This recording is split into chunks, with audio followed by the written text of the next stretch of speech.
क्या कराया आज तक पंडित जी? ज्ञान कांड करा दिया, ज्ञान की बात बताया। किसी को कहा आज तक कि बेटा बेटी को पढ़ाना चाहिए? किसी औरत को कहा कि सास ससुर के सेवा करना चाहिए? किसी औरत से कहा कि पति की आज्ञा का पालन करना चाहिए? किसी से कहा मांस मछली नहीं खाना चाहिए? किसी से कहा खैनी बीड़ी नहीं खाना चाहिए? कहा आज तक? ज्ञान की चर्चा उसने कभी नहीं किया।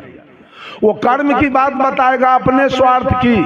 बैजनाथ धाम जाना चाहिए। क्यों? बैजनाथ धाम में उसी का गोतिया देहात बैठा हुआ है माल लेने के लिए। वो कहेगा गया जाना चाहिए, वहां भी उसी का गोतिया देहात बैठा हुआ है माल लेने के लिए। वो कहेगा जितिया करना चाहिए, करवा चौथ करना चाहिए। नाना प्रकार के कर्म कांड केवल आपको बताएगा, केवल अपना आमदनी का घर वो बताएगा।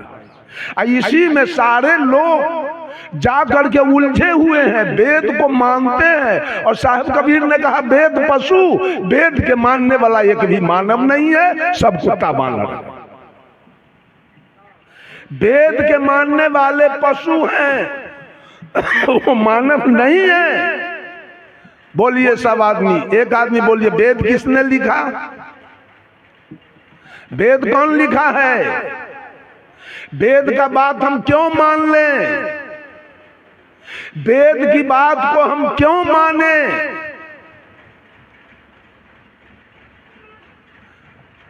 अगर पूरे विश्व के अंदर साहब कबीर ने कहा झगड़ा एक बरो हो राजा राम, जो निर्वारे सो निर्वाण,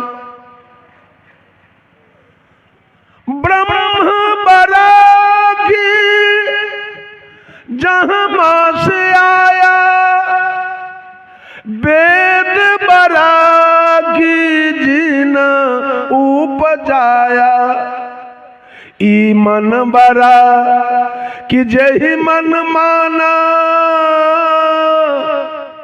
राम बरागी राम ही जाना, भर में कबीरा फिरे उदास, तीर्थ बरागी तीर्थ के दास।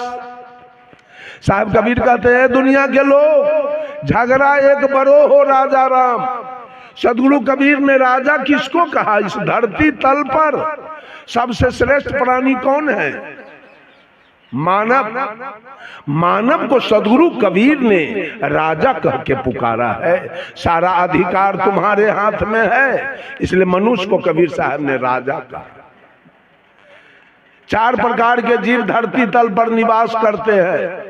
इसी को परोक्ष रूप से हम 84 कहते हैं। 4 माने 4 और राशि माने खानी। अंडज, पिंडज, उष्मज और मानव, यही 4 प्राणी हैं। अब इनकी निश्चित जनसंख्या क्या है वो हम नहीं जानते हैं, बहुत गवैया लोग जानता है। इस चारों में मानव श्रेष्ठ है। आपको सदगुरु कबीर ने राजा कह के पुकारा है। झगड़ा एक बरो हो राजा राम। ओ राजा, इस धरती तल पर, इस अवनी तल पर एक बहुत बड़ा झगड़ा लग गया। क्या लगा है? कबीर को छोड़कर और बुद्ध को छोड़कर जितने धर्म धुरंधर लोग हुए, जितने धर्माधिकारी लोग हुए, जितने धर्म के ठेकेदार लोग हुए, जितने धर्म के प्रवर्तक लोग हुए, सबने ये निश्चित कर दिया कि मानव से अलग, जीव मात्र से अलग, परोक्ष में, आकाश में एक परमात्मा की सत्ता है जिसके कृपा से पूरी सृष्टि चल रही। उसी परमात्मा के कृपा से खेती बाड़ी, बिजनेस, व्यापार, नौकरी चाकरी, माल मवेशी, बेटा बेटी, पढ़ाई लिखाई, रात दिन, अतिवृष्टि अनावृष्टि, ऋतु परिवर्तन, मन धरती तल पर जितने भी कार्य हो रहे हैं वही परोक्ष ईश्वर की कृपा से। और वो ईश्वर कैसा है? जिस ईश्वर के कृपा से सारे कार्य हो रहे हैं, वो ईश्वर कैसा है? वो ईश्वर सर्वत्र है, एक तिल खाली नहीं है ईश्वर से, हर जगह है। मैंने उस आदमी से पूछा, इसका मतलब ईश्वर वेश्यालय में भी है, ईश्वर चोरी में भी है, ईश्वर डकैती में भी है, ईश्वर दारू के भट्टी में भी है, ईश्वर गाय कटती है वहां भी है, ईश्वर जहां बकरी कटती है वहां भी है, जहां बलात्कार होता है वहां, जब तिल भर जगह खाली नहीं है, इसका मतलब सारा कुकर्म ईश्वर करवा रहा है। ईश्वर सर्वत्र है और ईश्वर सर्वज्ञ है, वो सब कुछ जानता है। इसका मतलब राम जान के अपने पत्नी का हरण कराया, वो तो सर्वज्ञ है, सब कुछ जानता है। ईश्वर सर्वेश्वर है, ईश्वर सर्वव्यापक है। तुलसीदास जी ने लिख दिया, ईश्वर सर्वव्यापक है।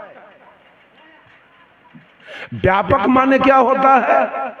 जो पूर्ण रूप से भरा हुआ हो, जो आकंठ भरा हुआ हो। जैसे घड़ा में पानी पूरा भर दीजिए, उसको कहिए व्यापक। पानी व्यापक रूप से भरा हुआ है घड़ा में, तो ईश्वर इस काया में व्यापक रूप से भरा हुआ है। तो जांघ कट जाने के बाद आदमी जिंदा रहता है, हाथ कट जाने के बाद आदमी जिंदा रहता है, और गला यदि कट जाए तब रहेगा। इससे साबित होता है कि ईश्वर सर्वव्यापक नहीं है। ड्राइवर, बस चलाने वाला ड्राइवर, रेल चलाने वाला ड्राइवर, पूरा गाड़ी में वही व्यापक रूप से भरा रहता है कि ड्राइवर किसी एक सीट पर बैठ के बस को हाँकता है, पूरे बस में यात्री बैठा रहता है। उसी प्रकार से परमात्मा की सत्ता काया के किसी एक बिंदु पर बैठ करके ई काया को चला रहा है। वो व्यापक नहीं है।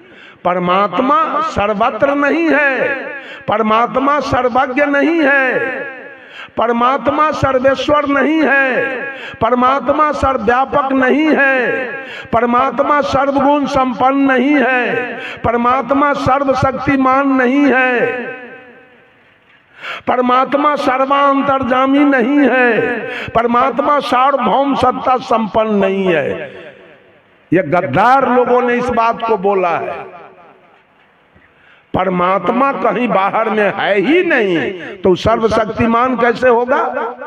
वो सर्वगुण संपन्न कैसे होगा? और परमात्मा अगर सर्वशक्तिमान है तो सीता के हरण क्यों हुआ?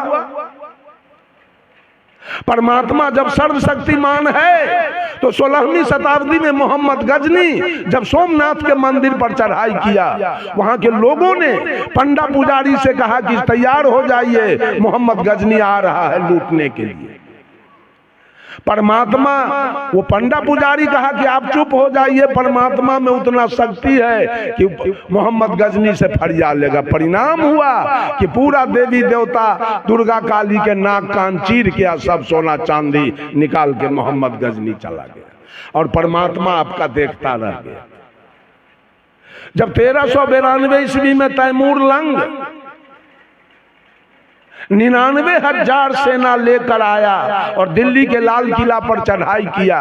1 लाख हिंदू का सर काट करके और लाल किला पर बैठ के ईद का नमाज पढ़ाऊ। कहां गए आपके भगवान? कहां बैठे थे? 1 लाख हिंदू का गला कट गया, उड़ा दिया। तैमूर लंग कहां गए थे भगवान उस समय? ये सारे लोग हनुमान के लड्डू खाने वाले हैं, हनुमान के लड्डू खा रहे हैं। दुनिया हनुमान का लड्डू खा रहा है। भगवान पूरब में है, भगवान पश्चिम में है, भगवान उत्तर में है, भगवान दक्षिण में है, भगवान आकाश में है, भगवान धरती पर है। कहां कहां है? कबीर साहब एक महिला से पूछे, कहो रे सखी, कहो रे सखी एक बात कहूं। ऐ सखी एक बात पूछ रहा हूं। कहा पूछिए। कहां खसम ठहरायो जी। सखी तेरा दुल्हा कहां रहता है? दुल्हा मीन्स परमात्मा। तेरा दुल्हा कहां रहता है? तेरा परमात्मा कहां है? तो सखी कहती है आकाश में ऊपर। कहां है दुल्हा? आकाश में। तो साहेब कबीर का है दुल्हा आकाश, दुल्हन कहाँ है?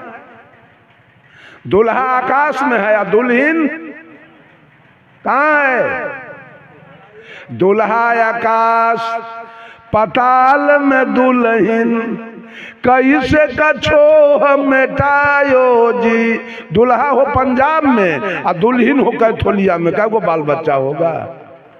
दुल्हा है आकाश में और दुल्हन सब है धरती पर। क्या वो काम बनने वाला है दुल्हा से? बनेगा कुछ? है बनने वाला? सब आदमी गुलाम बन गया है पंडित के। ये सारे गुलाम बैठे हैं, मालिक नहीं बैठे हैं, ये सारे गुलाम बैठे हैं। ये वेद के गुलाम हैं और पंडित के गुलाम है, दोनों के गुलाम बैठे हैं। उनके बिना इनका कवित करेंगे मंच पर, खूब कबीरपंथी सब मंच पर कानून बुकनी करेगा। और जब बेटी के विवाह होगा तो उसको बुला के लाएगा। जब बेटा का विवाह होगा तो उसको बुला के लाएगा। माँ मरेगी तो उसको बुला के लाएगा, और बाप मरेगा तो उसको बुला के। उसके बिना इसका काम नहीं चलने वाला है। एक दिन हमारे गुरुजी आचार्य श्री धर्म स्वरूप साहब जीवन ज्योति केंद्र पूर्णिया कोट में उनका मठ है।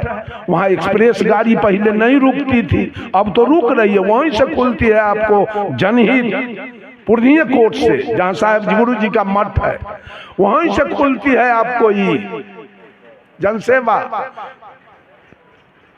जानकी भी अब वहां रुक रही है। पहले गुरु जी को कहीं जाना पड़ता था तो जाते थे पूर्णिया जंक्शन, वहां जाके गाड़ी पकड़ते थे। साहब जी गए पूर्णिया, जाड़ा का समय था। एक संभ्रांत परिवार का बूढ़ा 80-85 बरस के, ऊनी के कुर्ता, ऊनी के बंडी, मुफलर, टोपी लगा के, चश्मा, खादी के धोती, चमड़ा वाला जूता, मोजा लगा के प्लेटफार्म पर बैठ के अखबार पढ़ रहा था। गुरु जी बैठ गए बगल में जाके। पढ़ते पढ़ते अखबार वो बुढ़वा एक बेर सीट पर से उलट गया नीचे। हल्ला हो गया, क्या हुआ? मिर्गी आ गया। सब लोग दौड़ के आए, बाबा क्या हुआ, क्यों गिर गए? गिरा क्यों मालूम है? मधुबनी जिला में, सुपौल जिला में और नेपाल में घोषिन यादव की जनसंख्या बहुत ज्यादा। वो यादव को आप लोग नहीं जानते हैं, हम लोग जानते हैं। बहुत ऊंच कोटि का यादव है। उसकी पत्नी घर से नहीं निकलती है घोषिन यादव की। अब तो मजरोठो किस्नौत में ब्याह करना अब आके शुरू किया है, पहले नहीं करता था। ये घटिया किस्म के यादव है, वो जमींदार टाइप के है। अभी दरभंगा में सबसे टॉप डॉक्टर आया है, वो घोषिन यादव है, एसएन गोइत उनका टाइटल है। बनरईत, झखरईत, गोइत, कुशियत, ये अरगरिया, ठरिया, बुधनगरिया, भुसकुलिया, पगहिया, मगरदैता, गुरमैता, विराजित, एक टाइटल में विवाह नहीं करते हैं।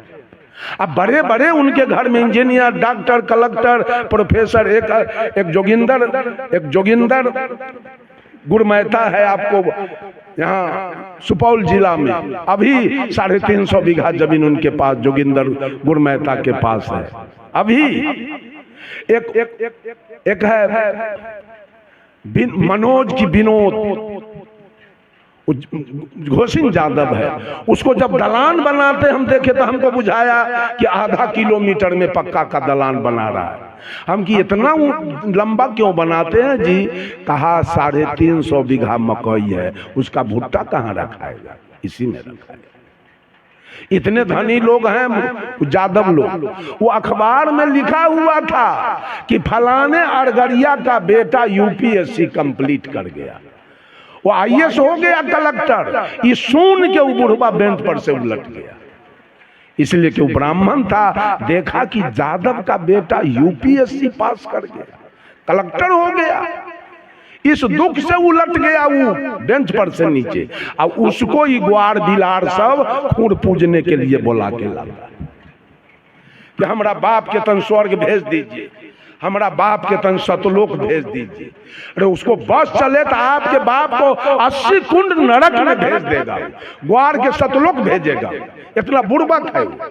सोलकन को भेजता है सतलोक और बैकुंठ और स्वर्ग में। ये कबीरपंथी सब नहीं सुधरने देगा देश दुनिया के।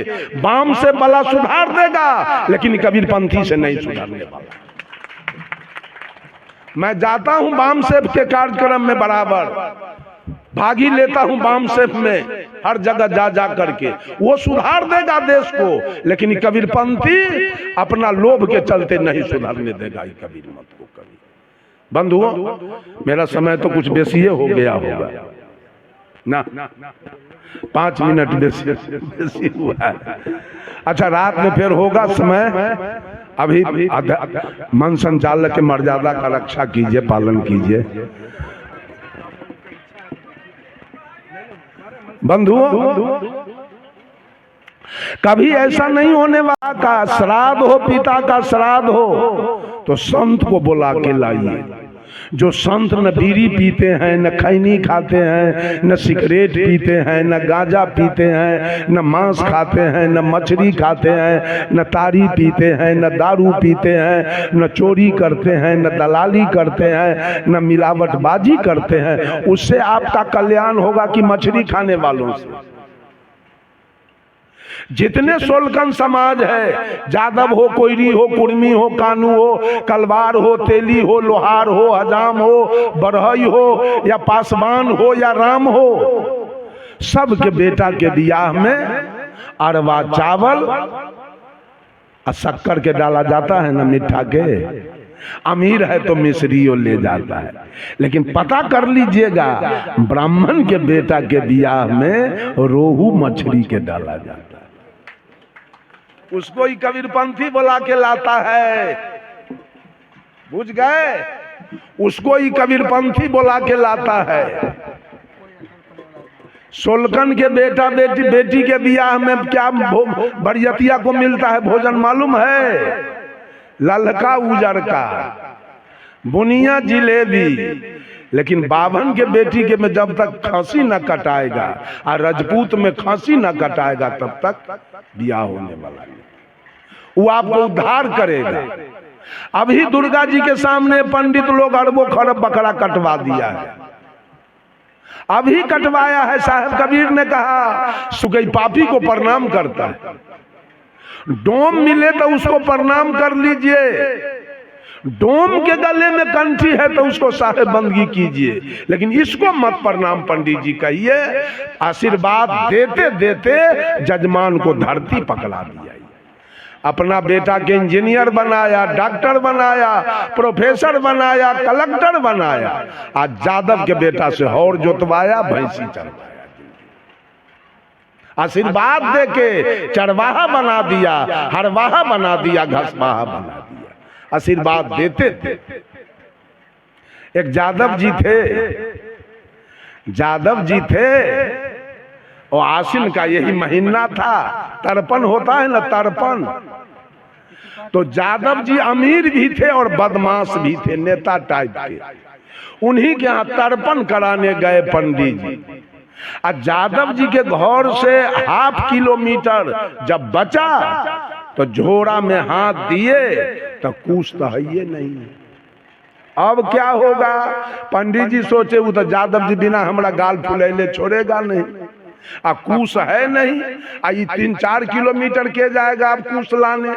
उसी जगह खरौरी था, उसी में पंडित जी कतरा उखाड़ लिए। कतरा उखाड़ के उसी में गिरा उड़ा पार के कूस के जैसा बना दिया। आ गए आ जादव जी के उंगली में पहना दिया। कहा पढ़िए मंत्र। जादव जी मंत्र पढ़े, कहे पंडित जी ये तो कूस नहीं लगता है, ये तो कतरा लगता है। तो क्या कहा? अहिर गरेरियम कतरम कूसम। ग्वारा गरेरी के लिए कतरे कूस होता है, पढ़िए। अहिर गरेरियम कतरम कूसम।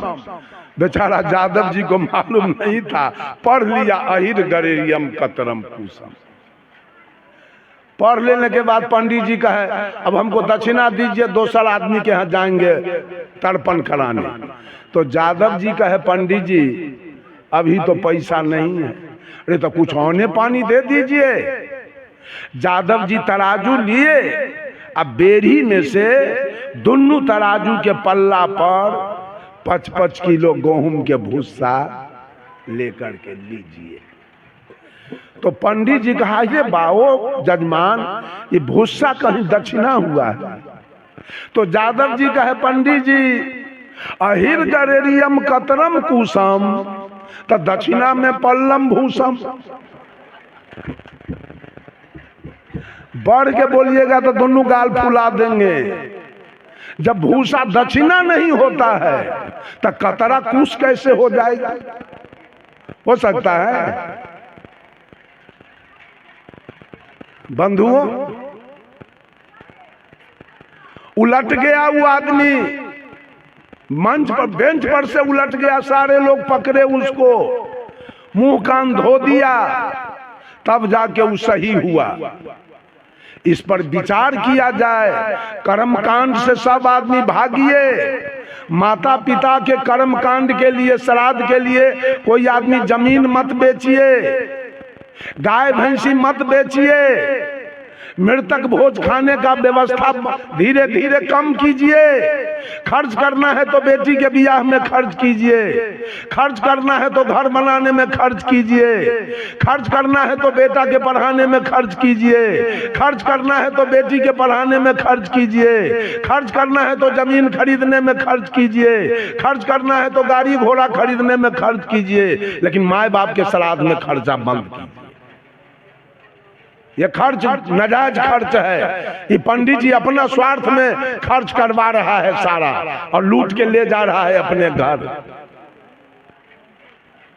इस सब पर विचार किया जाए। इस सब से कुछ मिलेगा नहीं अंत में। जवान जवान बेटी खड़ी है विवाह के लिए, अब बापे के श्राद्ध में आपसे जमीन बेचवा दिया गया, तो बेटी का विवाह कैसे होगा? अब कितना कर्जा काढ़िएगा आप? ये सारा कर्मकांड है। मैंने कहा भारतीय चिंतन धारा के 2 दिशा हैं, ज्ञान कांड और कर्म कांड। जिंदगी भर कर्म कांड कीजिए। खेत में जाइए, कारखाना में जाइए, कोर्ट में जाइए, विद्यालय में जाइए, हॉस्पिटल में जाइए, अखाड़ा पर जाइए, क्रिकेट के मैदान में जाइए, पैसा कमाइए। जब तक पैसा नहीं कमाएंगे तब तक जीवन आपका सुखी नहीं बनेगा किसी ईश्वर परमात्मा के कृपा से। पैसा कमाना होगा, नोट कमाना होगा। नोट कमा करके हाँ, जब सब काम से रात्रि में निश्चिंत होइए तो कुछ ज्ञान का चर्चा कीजिए, कुछ ज्ञानियों के निकट बैठ जाइए, कुछ अध्यात्म की चर्चा कीजिए। जिस समय कोई काम धाम नहीं है, आ गए हैं खेत से, आ गए हैं कारखाना से काम करके, तो कर्म से सुख मिलेगा, कर्म से सुख मिलेगा, अज्ञान से शांति मिलेगी। कर्म से शांति नहीं मिलेगी, कर्म से शांति नहीं मिलेगी। कर्म से केवल सुख मिलेगा, रोटी मिलेगा, कपड़ा मिलेगा, मकान मिलेगा कर्म से, और ज्ञान से शांति मिलेगी। तो एक बात बताइए, सुख बड़ा है कि शांति बड़ा है? आप नीमक रोटी खा के सो जाइए, और घर में यदि प्रेम है, शांति है, तो रात्रि बीत जाएगी एकदम शांति से। और खीर पूरी खा के सोए हैं, 500 बीघा जमीन है, और रात भर आपके घर में दंगल हुआ सास पुतोह में, तो रात कटेगा नरक के समान। के मरेगा और कौन कटेगा, कौन जलेगा, इसकी कोई गारंटी नहीं रहेगी आपके घर। शांति के लिए ज्ञान चाहिए और सुख के लिए कर्म चाहिए। शांति के लिए धर्म चाहिए और सुख के लिए कर्म चाहिए। कर्म करेंगे जीवन सुखी होगा, धर्म करेंगे अविचल शांति प्राप्त होगी आपके जीवन। शांति कर्म कांड से नहीं मिलेगा, शांति ज्ञान से मिलेगा। किसी महापुरुष के निकट में बैठिएगा। एक बार हमारे बगल में वो दादा के रिश्ता में हमारे लगते हैं। देवेंद्र राय उनका नाम है। ऐसे लोग देवेंद्र दास कहता था। उनका बेटो पटना में डॉक्टर है और पुतोह भी डॉक्टर है पटना में। हमारा दियादी में लगते हैं। हमारे घर के बगल में उनका घर पड़ता है। उनके साथ मैं जा रहा था। उनका ड्यूटी था पूर्वी चंपारण रक्सौल में रेलवे में अच्छा पद पर सिग्नल विभाग में कार्यरत थे। अब वहीं कबीर पंथ के गुरु भी थे। साहब कहीं जानते होंगे सोगारत साहब। देवेंद्र साहब नाम था। एक वो लड़का धर्मवीर भास्कर वो पटना में डॉक्टर है और उनकी बहू भी पटना में डॉक्टर है। तो हमको कहे साहब चलिए रक्सौल भंडारा। उनकी चलिए। चले गए। मुजफ्फरपुर उतरे तो इन्होंने कहा कि हम तो रिटायर कर गए। एक मित्र हमारा है टीटी, वो अभी कार्यरत है, चलिए जरा उससे भेंट कर लेते। वो टीटी महोदय आप ही के हाजीपुर के बगल में धरहारा गांव है, वहीं के भूमिहार कुल के थे। उनसे गए भेंट करने और रूम में गए। दोनों बात करने लगे। हम दरवाजे पर बरामदा पर बैठ गए। तो टीटी महोदय अपना व्यथा इनको सुनाने लगा। साहब जी को दोस्त, चारों भाई में बंटवारा हो गया, कुछ हेर फेर हो गया, बेईमानी शैतानी हुआ, मारपीट हो गया चारों भाई में, चरचर पचपच की तब मामला फौजदारी हो गया। अब मेरे ब्रेन में चैन नहीं है, मैं बेचैन होके जी रहा हूँ। दरवाजे पर से कबीर साहब का एक साखी बोल दिए हम ये बात सुन के। कबीर माया बेस्या दोनों की एक जात, आवत को आदर करे जात न पूछे बात। वो टीटी तुरंत बाहर आया और हमको कहा ये साखी हमको लिखाइए। मैंने उसको लिखा दिया और टीटी ने कहा कि कल मुकदमा वापस होगा और चारों भाई का झगड़ा लड़ाई कल मैं खत्म कर दूंगा। जब कबीर साहब ने धन को बेस्या से तुलना कर दिया तो ये बेस्या के लिए अब लड़ाई नहीं चलेगी, बंद हो गया लड़ाई। कहा कल सारा झंझट मैं खत्म करूंगा। बंधुओं, कबीर की वाणी को साधारण विपत्ति काल में याद कीजिए। कबीर को अगर एक लौता बेटा आपका मर गया है और कबीर का एक साखी याद है तो बेटा वाला मोह ममता और दुख दर्द आपका खत्म हो जाएगा। ऐसे थे सदगुरु कबीर। कबीर के वाणी को साधारण मत लीजिए। कबीर के वाणी को तुलसी के वाणी से तुलना मत कीजिए। किसी के वाणी से कबीर का वाणी तुलना नहीं कर पाएगा। ऐसा अद्वितीय कबीर साहब का चिंतन, कबीर साहब का विचार है। तो मैं थोड़ी सी चर्चा आपके सामने रखा। भारतीय चिंतन धारा के दो दिशा हैं, ज्ञान कांड और कर्म कांड। अभी जो चल रहा है ये ज्ञान कांड है। ये बात सब बताता है पंडित। कभी वो कहेगा कटहर के पत्ता लाइए, अरबा चाय लाइए, जौ लाइए, तिल लाइए, नारियल लाइए, गुगुल लाइए, जटा मसी लाइए, हवन लाइए, घी लाइए और सुहा करके सबको जलाइए। यही कर्म कांड उनका चलता है। ऐसा सारा दुनिया को अपना पेट के चलते ब्राह्मण सारा सोलकन को फंसा के रखा है अपना। इस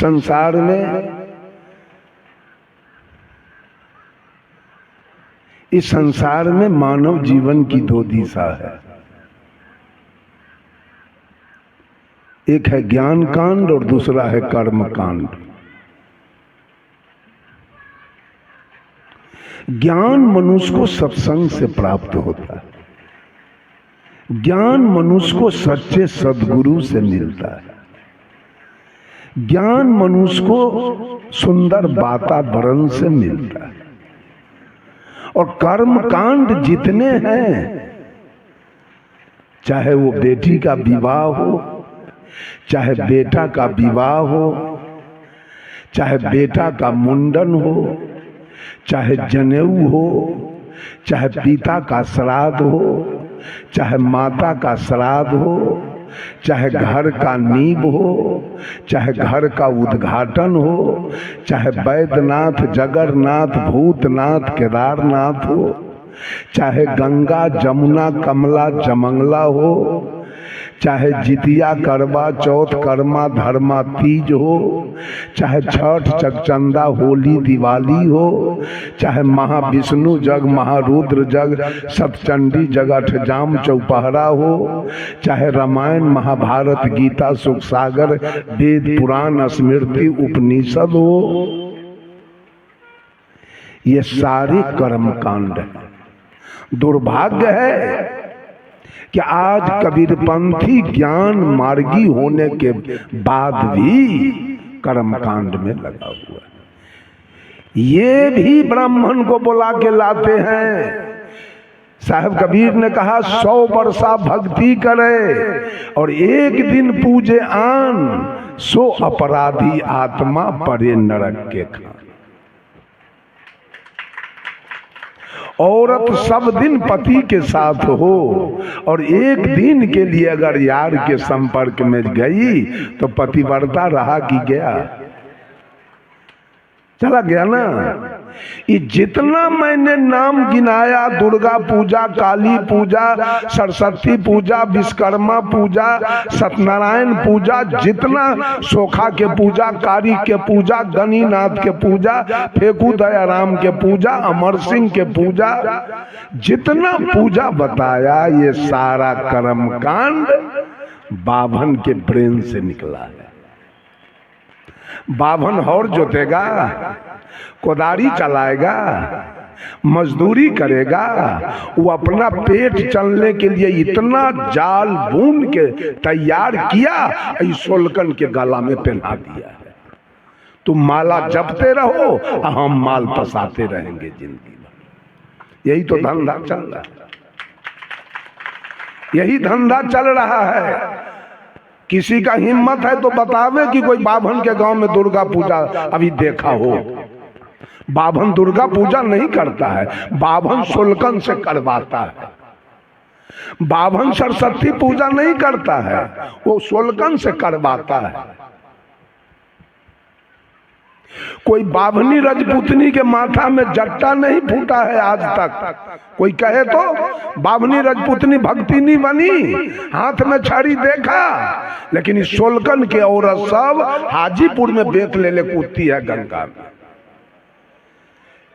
इसको पिछोड़ा में 2 डिसमिल जमीन नहीं है बैगन को भी रोपने के लिए, और देवता भट्ट इसके देह पर है। और जिसको 200 बीघा जमीन है, बेटा पति जिसका इंजीनियर डॉक्टर कलेक्टर है, जिसका 3-3 महल का मकान है, जिसका बैंक बैलेंस है, उसके यहाँ देवता का कोई चिंता नहीं।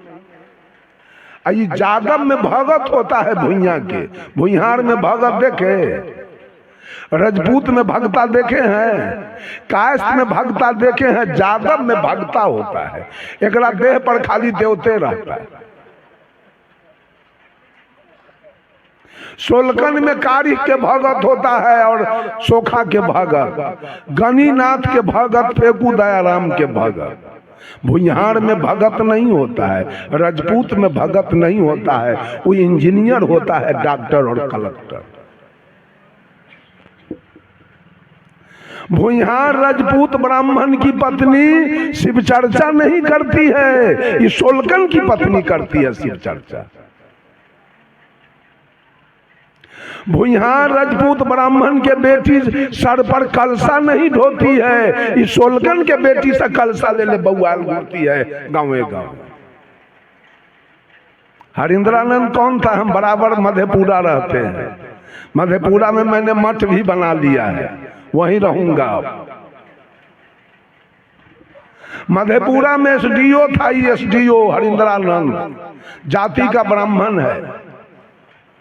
एक बार चुटकी बजा दिया ब्राह्मण, सारे सोलकन को उलझा दिया। ये अपना जात को नहीं उलझाया है, सोलकन को उलझा दिया। सब सोलकन के पत्नी शिव चर्चा करती। कर्म की प्रधानता है, मैं कर्म नहीं रोक सकता हूँ।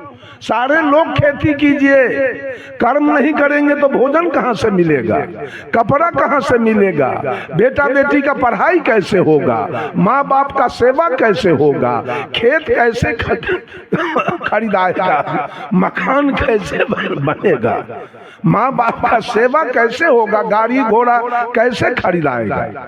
कर्म की प्रधानता है। खेसारी लाल यादव, दिनेश लाल यादव, विजय लाल यादव निरहुआ कर्म किया, भोजपुरी पूरी फिल्म बनाया, आज अरबों खरब कमा लिया, चैन से जी रहा। अमिताभ बच्चन, हेमा मालिनी, शाहरुख खान, सलमान खान, ये सब सिनेमा में रुपया कमाया अरब खरब, चैन से जी रहा है। सचिन तेंदुलकर, सुनील गावस्कर, कपिल देव, रोहित शर्मा, विराट कोहली, वीरेंद्र सहवाग, क्रिकेट में रुपया कमाया, आराम से जी रहा है। मधेपुरा जिला के सियाराम यादव है, उन्हीं का ये शोभा सम्राट थिएटर सियाराम यादव का है मधेपुरा, जो जनता दल यू के जिला अध्यक्ष और उनकी पत्नी मीलन देवी, उनके हम मैं कई एक बार सत्संग में गया, उनकी पत्नी जिला परिषद के अध्यक्ष थी, अभी नहीं, अभी वहां के बउआ यादव हैं जिनकी माँ मधेपुरा जिला के जिला परिषद के अध्यक्ष है। और बउआ यादव के परिवार में आप लोग नहीं मानेंगे ना, 12 गो जिला परिषद सदस्य है जीता हुआ, बउआ यादव के परिवार में 12 जिला परिषद सदस्य हैं, जिता लिया उन्होंने। गिनिएगा, ससुर को जिता लिया, सास को जिता लिया, साला को जिता लिया, सरोज को जिता लिया, सारू को जिता लिया, सरुआइन को जिता लिया, अपने जीत गया, माँ को जिता लिया, पत्नी को जिता लिया। अरे कुमारखंड ब्लॉक में एक यादव है परमानंद यादव, अभी 1200 बीघा जमीन उनके पास है, उसको जाके हरा दिया ये बउआ यादव, वही उसी की माँ भी जिला मधेपुरा जिला के जिला परिषद अध्यक्ष। वो सियाराम यादव शोभा सम्राट थिएटर जो सोनपुर में आता है, उसको चला करके 100 बीघा जमीन खरीद ली, पेट्रोल पंप बैठा दिया मेहनत करके शोभा सम्राट थिएटर। बंधुओं, साहब कबीर रात रात भर कपड़ा बुनते थे, मोहम्मद साहब बकरी चराते थे, ईसा मसीह भेड़ी चराते थे, भगवान कृष्ण गाय चराते थे, विश्वकर्मा जी लकड़ी लोहा का काम करते थे, सुपच भगत सूप डगरा बीनते थे, रैदास जी जूता टांकते थे। कर्म की प्रधानता है, कर्म नहीं करेंगे जिएंगे नहीं, कर्म करें लेकिन कर्म कांड में न फंसे। आप जीने के लिए भी कर्म करते हैं, अब मुक्ति के लिए भी कर्म करते हैं। ये बाबा ना के क्या कराता है, ज्ञान कांड की कर्म कांड, ओम पवित्रो स्वाहा रखू तहिया 151 रुपया, क्या कराया आज तक पंडित जी, ज्ञान कांड करा दिया, ज्ञान की बात बताया, किसी को कहा आज तक कि बेटा बेटी को पढ़ाना चाहिए, किसी औरत को कहा कि सास ससुर के सेवा करना चाहिए, किसी औरत से कहा कि पति की आज्ञा का पालन करना चाहिए, किसी से कहा मांस मछली नहीं खाना चाहिए, किसी से कहा खैनी बीड़ी नहीं खाना चाहिए, कहा आज तक ज्ञान की चर्चा उसने कभी नहीं किया।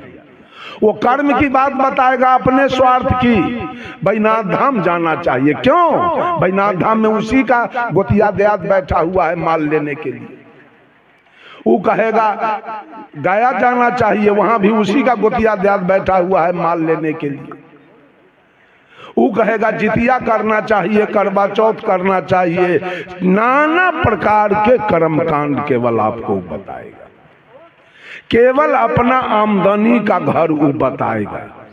इसी में सारे लोग जा करके उलझे हुए हैं, वेद को मानते हैं, और साहब कबीर ने कहा वेद पशु, वेद के मानने वाला एक भी मानव नहीं है, सब कुत्ता मानव है। वेद के मानने वाले पशु हैं, वो मानव नहीं है। बोलिए सब आदमी, एक आदमी बोलिए वेद किसने लिखा, वेद कौन लिखा है? वेद का बात हम क्यों मान लें? वेद की बात को हम क्यों माने?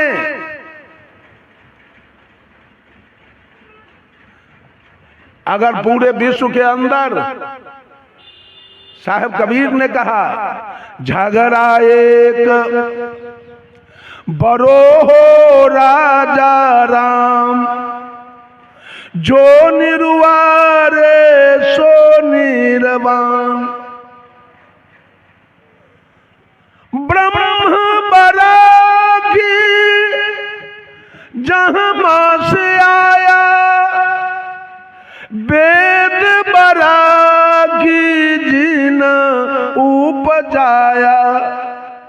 ई मन बरा कि जही मन माना, राम बरागी राम ही जाना। भर में कबीरा फिरे उदास, तीरथ बरागी तीर्थ के दास। साहब कबीर कहते हैं, दुनिया के लोग, झगड़ा एक बरो हो राजा राम। सदगुरु कबीर ने राजा किसको कहा? इस धरती तल पर सबसे श्रेष्ठ प्राणी कौन है? मानव। मानव को सदगुरु कबीर ने राजा कह के पुकारा है। सारा अधिकार तुम्हारे हाथ में है, इसलिए मनुष्य को कबीर साहब ने राजा कहा। 4 प्रकार के जीव धरती तल पर निवास करते हैं। इसी को परोक्ष रूप से हम 84 कहते हैं। 4 माने 4 और राशि माने खानी। अंडज, पिंडज, उष्मज और मानव, यही 4 प्राणी हैं। अब इनकी निश्चित जनसंख्या क्या है वो हम नहीं जानते हैं, बहुत गवैया लोग जानता है। इस चारों में मानव श्रेष्ठ है। आपको सदगुरु कबीर ने राजा कह के पुकारा है। झगड़ा एक बरो हो राजा राम। ओ राजा, इस धरती तल पर, इस अवनी तल पर एक बहुत बड़ा झगड़ा लग गया। क्या लगा है? कबीर को छोड़कर और बुद्ध को छोड़कर जितने धर्म धुरंधर लोग हुए, जितने धर्माधिकारी लोग हुए, जितने धर्म के ठेकेदार लोग हुए, जितने धर्म के प्रवर्तक लोग हुए, सबने ये निश्चित कर दिया कि मानव से अलग, जीव मात्र से अलग, परोक्ष में, आकाश में एक परमात्मा की सत्ता है, जिसके कृपा से पूरी सृष्टि चल रही। उसी परमात्मा के कृपा से खेती बाड़ी, बिजनेस, व्यापार, नौकरी चाकरी, माल मवेशी, बेटा बेटी, पढ़ाई लिखाई, रात दिन, अतिवृष्टि अनावृष्टि, ऋतु परिवर्तन, मन धरती तल पर जितने भी कार्य हो रहे हैं वही परोक्ष ईश्वर की कृपा से। और